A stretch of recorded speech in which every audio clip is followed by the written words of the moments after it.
Welcome to the Deep Dive.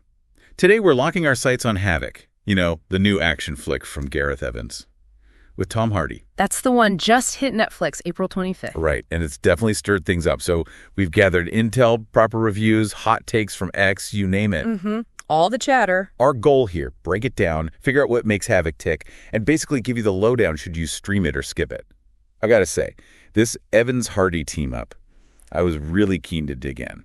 Oh, absolutely. I mean, Gareth Evans, his reputation in action cinema speaks for itself, right? And Tom Hardy, he brings such a physical presence. Totally. But looking at our sources, it paints a picture of, well, highs and lows, amazing action peaks, seems like. But maybe not everything else. But perhaps the structure, the story around it isn't quite as solid. It feels like we're looking at this contrast, visceral thrills versus maybe some narrative bumps. Okay, let's get right to it then. The story. Havoc throws us into this, super gritty city, right? Unnamed, dark, Christmas time even. Yeah, that Christmas setting is an interesting touch. Bleak. And Tom Hardy is Detective Walker Mackey. He's not exactly playing by the rules. Corrupt cop. Mm-hmm. The classic archetype. He walks into this drug heist, gone totally sideways. Something about washing machines full of cocaine. Sounds wild. It does escalate quickly. And then, boom, he's got this mission. Rescue the son and girlfriend of this dodgy mayoral candidate. And they're somehow tied to the murderer of a triad boss's son. It sounds complicated, like a real powder keg. It's definitely a dense setup. You've got the triads led by this figure called Mother, who sounds pretty intimidating. Okay. Then there's this whole network of dirty cops. Vincent's one of them, I think. And the corrupt politicians pulling strings. So lots of players. Lots of players. And the reviews we looked at really point towards those 80s Hong Kong action films. Heroic bloodshed, they call it. Like John Woo. Mm-hmm. Hard-boiled, the killer. Exactly that style. The high-octane stuff. Lots of emotion mixed with the bullets. You can kind of see the echoes in Havoc, the character types, the level of violence. It ramps up. Huh. Interesting connection.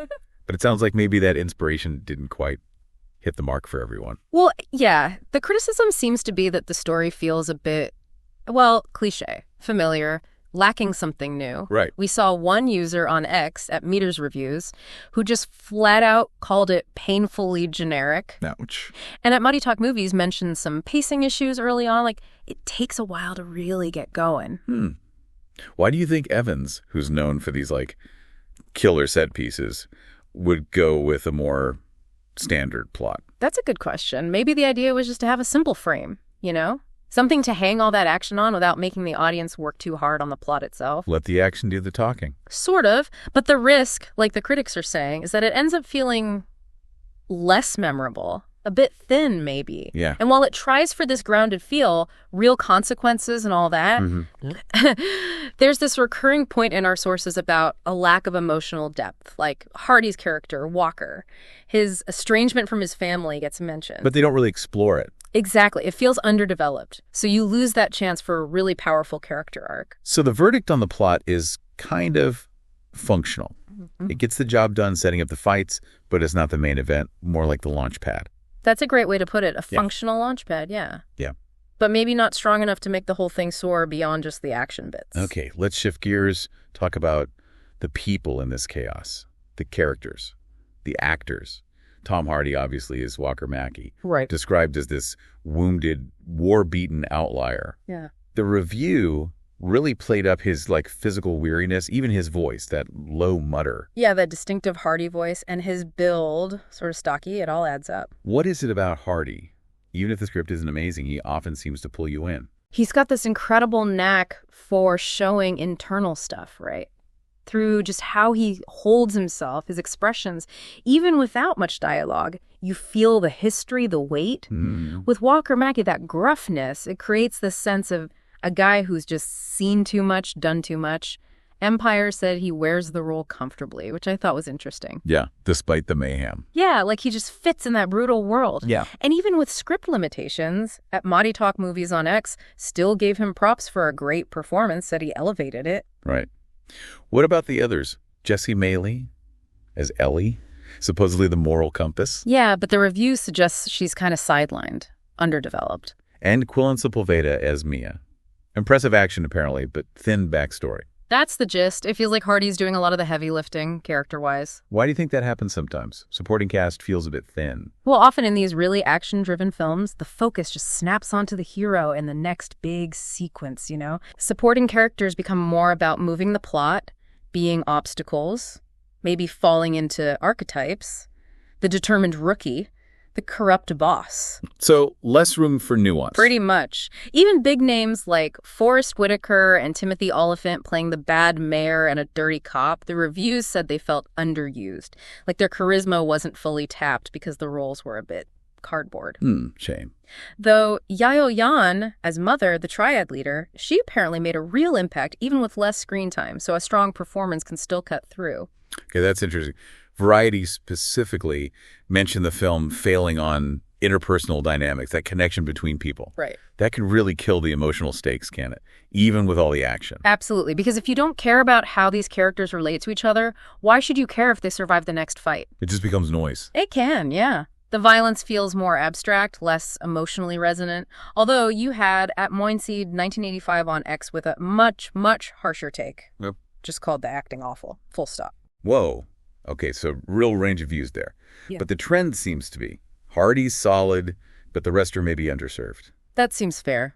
Those dynamics, those relationships, they're the glue. Without them, the action, however spectacular, doesn't hit quite as hard. All right, let's get into the main event for Gareth Evans' film. The action, the choreography, the raid films. That's a high bar. A very high bar. Expectations for Havoc were huge on that front. So the review highlights two big sequences.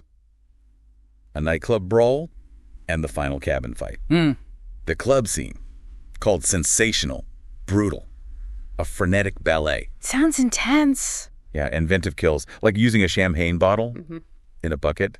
That sounds very Evans. How does it stack up, you think, to his older stuff? Well, that nightclub scene, apparently around the midpoint, it definitely sounds like classic Evans. Close quarters, really hard-hitting, Immersive camera. Yeah, dynamic camera, putting you right in it, making you feel the impacts. It's still got that brutality, but maybe a bit more gunfire this time, compared to the pure hand-to-hand focus of the raid. At Barton Reviews on X called it the film's peak, but did mention that shift towards more guns. Still, that champagne bottle kill shows he's still got that creative spark for staging fights. And the cabin fight? Sounds just as crazy. People crashing through walls using harpoons, hooks. Yeah, it sounds like pure desperation, echoing the raid's intensity. Confined space, brutal weapons. What makes an action scene truly great, though? More than just punches and kicks. It's the storytelling within the action, isn't it? The setting matters, why the characters are fighting, how the stakes keep rising. That cabin fight sounds like it uses the environment well. But there's always a but where there are weaknesses. Seems like it. The opening car chase, for instance, got flagged for heavy CGI use. Oh, how so? Textures looking too smooth, physics feeling a bit off. That kind of thing can really pull you out of the moment, unfortunately. Breaks the immersion. Yeah, dodgy CGI is a killer. And the editing. I saw mentions of it being choppier compared to his earlier stuff. And editing is so crucial for action. How does it impact it? Well, smooth editing lets you follow the moves, appreciate the choreography. If it's too choppy, you lose the flow, the impact of the hits gets muddy. It can really undercut the choreographer's work. Makes sense. What about the violence level itself? Obviously, Evans doesn't shy away. No, definitely not. High body count, very graphic, visceral stuff reported. Common Sense Media sort of said, yeah, it's a lot, but it fits the story. But not everyone agreed. No, The Guardian found it chaotic and almost meaningless. Like, maybe without that strong emotional core we talked about, the violence just felt excessive. Interesting point. Though, funnily enough, at Honest on X, actually thought the gore was toned down compared to what they expected from Evans. Okay, so it really depends on your tolerance, maybe. So, action verdict. Some brilliant, brutal sequences showcasing Evans' talent. Definitely. The nightclub, the cabin. But maybe held back a bit by CGI issues in places and that choppier editing. Not quite reaching raid-level perfection. That sums it up pretty well, I think. The kinetic energy's there, absolutely. But maybe some of the finesse, the clarity, isn't quite as sharp this time. Okay, let's talk look and feel. The technical side was all shot in Cardiff, Wales, right? Which is apparently a big deal for production there. Yeah, largest feature film shot in Wales, apparently. Quite an achievement. And they really made it look like this gritty, neon-soaked city, cyberpunk noir vibes. That's the description. Video game aesthetic, Grit, graffiti, neon-lit sidewalk steam. Sounds very atmospheric. How do they pull off that look? Usually a mix of things. Lighting is key, those bright neons against deep shadows. Yeah. Set design, adding that urban decay. Okay. And the color palette they choose. Right. Matt Flannery, the cinematographer, got praise for being dynamic using those vibrant colors against the grit. Definitely helped build that style. But more CGI issues. Seems so. The cityscape itself drew mixed feedback. We saw it Moinsi at 1985 again, criticizing the gel lighting and that opening chase, saying it looked like a video game. So the artificial look didn't work for everyone. Apparently not. Detracted from the mood for some. And the sound. Sounds like it really puts you in the action. Gunfire, bone crunches. Yeah, sound design is huge for these films, isn't it? Ramps up the tension, makes the violence feel more immediate, more brutal, really pulls you in. Mm-hmm. And the score. Arya Prayogi. Complements the action, but maybe not super memorable. That was the note. Does the job, supports the scenes, but maybe lacks that killer main theme you'd hum afterward. And editing again. Sarah Jones and Matt Platzmills mentioned as maybe contributing to some unevenness. Yeah, that seems to be a recurring point. So technically, you've got this vivid cinematography, really impactful sound. But weakened by some CGI choices in that editing. Seems to be the consensus. And while shooting in Wales is cool, the setting itself, despite the style, maybe felt a bit generic, gritty city in the end. Okay, stepping back a bit, what was Havoc trying to say? Themes, vision. Gareth Evans called it a love letter to the heroic bloodshed genre, right? Yeah, that was his stated goal. Merging his action style with Hardy's ability to play those complex gray area characters. And the themes. Corruption, redemption, cost of violence. Yeah. All that bleak noir stuff. Exactly. It's all in there. You see it in Walker Mackey's journey, wrestling with his past, his choices, hints of depth. But did it land? Did the film really explore them? Well, the general feeling from critics seems to be not entirely. That the film leans much heavier on the action, the spectacle. Right. That it maybe missed that balletic grace and personality of the Hong Kong films it's nodding to, prioritized the thrills over deeper thematic stuff. Empire apparently said they tried to inject heart, but maybe the big cast kind of diluted it. Yeah, too many characters vying for focus, perhaps. And at Cynic Docs on X had that interesting take feeling too polished and too raw at the same time. What does that even mean? Maybe like technically slick in some ways, but kind of rough or underdeveloped in others. That tension between ambition and execution again. So it shows you violence has consequences. Characters aren't black and white. Yeah, grounded deaths, moral ambiguity. It's there. But it doesn't really dig into why the city is so corrupt. The bigger picture. It seems like the world building on that front was a bit limited. So yeah, it gestures towards depth, but ultimately the action takes center stage. Thrilling, but maybe a bit shallow thematically. That seems to be the takeaway. The themes are present, but more like wallpaper for the action than the main focus. Okay, so how did all this actually play out with critics and audiences? The reception sounds like it was mixed. Definitely mixed. 65% on Rotten Tomatoes from critics, 58% on Metacritic. Not exactly setting the world on fire review-wise. What were the main things people liked or disliked? Pretty consistent pattern, actually. Praise for the action, praise for Tom Hardy. And the downsides? Plot and character development. Over and over. The New York Times called it brimming with action archetypes, but no real people.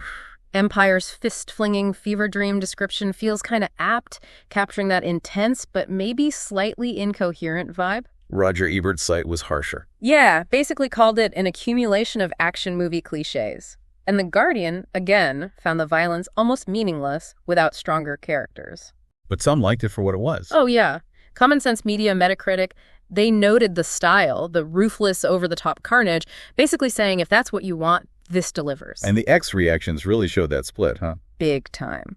You had at Jerome M94 movies enjoying the great choreography, even with a weak story that's the classic trade-off reaction. Right. At Meters reviews, sticking to their guns, lacking substance and originality. Then at Mighty Talk Movies gave it a decent 3.5 out of 5, called the action wild and unhinged. Yeah, leaning into the positive side of the action focus. At Genius, like the gritty cop actioner feel. And then the really harsh one again. At Moinziad 1985, suggesting you just fast forward to the nightclub scene. Gives you a sense of the polarization. Definitely. So it sounds like if you're purely an action junkie, Havoc might hit the spot. Probably. But if you need that story, those characters to really connect, maybe not so much. Yeah. A film for the hardcore genre fans, maybe less for everyone else. That feels like a very accurate summary of the overall reception, yeah. Okay, so let's wrap this up. Our overall assessment of Havoc. Where do we land? It sounds like it's brutal, it's stylish, got some genuinely electric moments. Those set pieces, definitely. Nightclub, cabin. And Hardy delivers. Hardy delivers. But it doesn't quite hit the heights of the Raid. No. Seems like the consensus is it falls short of that benchmark. The weaknesses being that clichéd plot we talked about, the kind of one-note supporting characters. Mm-hmm. The sometimes iffy CGI, the editing not always being super smooth. Those seem to be the key things holding it back. A balanced view, I think. Strengths in the action, Hardy's presence.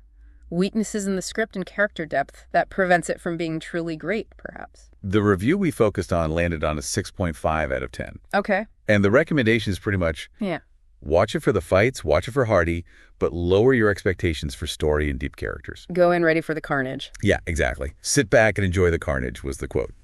Captures it well, I think. A pragmatic recommendation. Know what you're getting into. If you want adrenaline, you'll likely find it. So, for you listening, the key takeaways from our deep dive. Expect some killer action, seriously impressive sequences. But just be ready for a story that might feel a bit familiar and characters who maybe aren't super fleshed out. And my final thought, just something to chew on, is that constant question in action films today. Where's that sweet spot? Between the pure, visceral thrill and, a story that actually engages you on a deeper level, Havoc seems to land firmly on the side of thrills. That's a great point. What do you, the listener, look for most? Is amazing action enough? Or do you need that story and character connection to really love a film? Maybe check out Evans' older stuff or other neo-noir action films. See how they balance it differently. Definitely worth exploring if you're a fan of the genre. Well, thanks for joining us as we took this deep dive into the chaos of Havoc. Always a pleasure. Until next time.